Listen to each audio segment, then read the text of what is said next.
Hi, this is Frank Taylor with Nature at Your Door, and as you can see, it's a cool, cloudy, mid-October day here in the Appalachian Mountains at about 2,700 feet above sea level.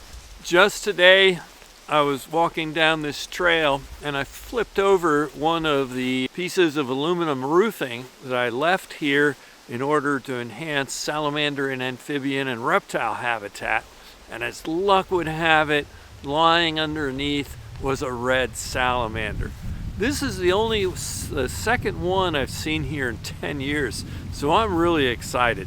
So today's episode is about the biology of the red salamander, where you find it, how you identify it, and a little bit about its biology and life history. Right here in your backyard, you never know what you're going to find.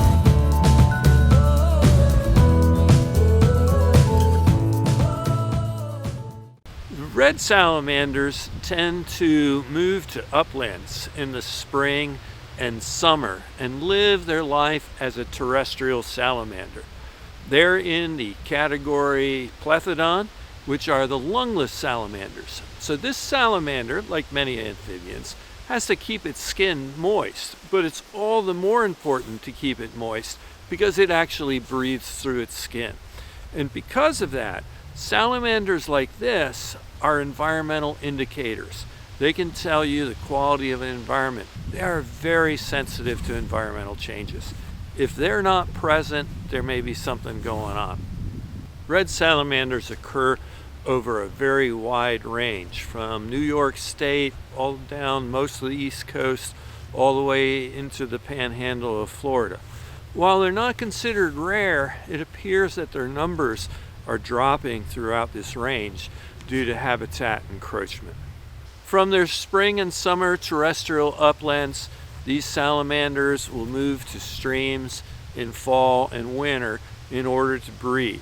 This one was located near this stream, which would be an ideal habitat for red salamanders. Cool, it runs year-round, very clean, very clear water. I love breaking down scientific names of different species, and this one is no exception. Its name is Pseudotriton ruber. Pseudotriton, pseudo means false, triton refers to the sea god, and ruber refers to red. This is the red false sea god. What a great name for this spectacular red salamander. The red salamander is also the state salamander of Virginia. I wonder how many other states have a state salamander. When these female salamanders move to the streams, they may lay a clutch of as many as 130 eggs, which is in the high-end range of any salamander species. When the larvae hatch from the eggs, it may take them up to 2.5 years to metamorphosize into their adult phase. Like other salamanders, red salamanders like to feed on soft-bodied invertebrates and may actually eat other salamanders as well. To identify this striking salamander, you look, of course, for this red-orange color and lots of dark black spots on them. They look similar to the mud salamanders, but the red salamander has more spots on it. And if you look carefully at the eyes, you'll see that the red salamander has a golden iris, and the mud salamanders have a brown eye. So this one is clearly a red salamander by that amazing golden eye.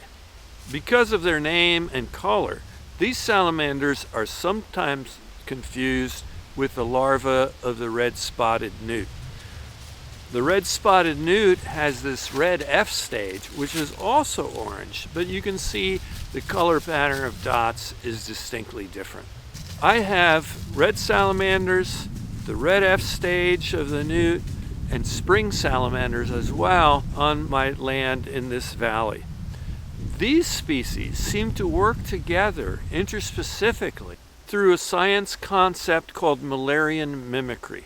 Mullerian Mimicry is when two or more different species tend to have the same appearance to give them a similar advantage. In this case, All three species are somewhat toxic, and by pooling their appearance, the predators learn faster to avoid orange-colored salamanders.